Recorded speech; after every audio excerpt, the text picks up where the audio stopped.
In this tutorial, I'll show you how to add a Feedwind widget to your Weebly website. Let's get started. Open your browser and go to weebly.com. Then sign in to your Weebly account. From your dashboard, select the website you want to edit and click Edit Site. Before adding the widget to your site, open a new tab and go to Feedwind. Create or configure the RSS feed or social feed widget you want to display. When you're finished, click Save and Get Code. Then copy the embed code that Feedwind provides. Return to the Weebly editor and make sure you're on the Build tab. In the left panel, locate the embed code element.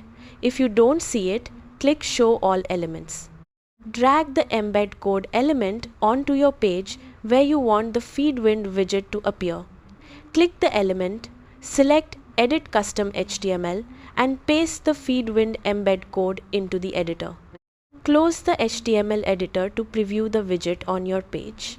If needed, adjust its placement so it fits well with the rest of your website's layout.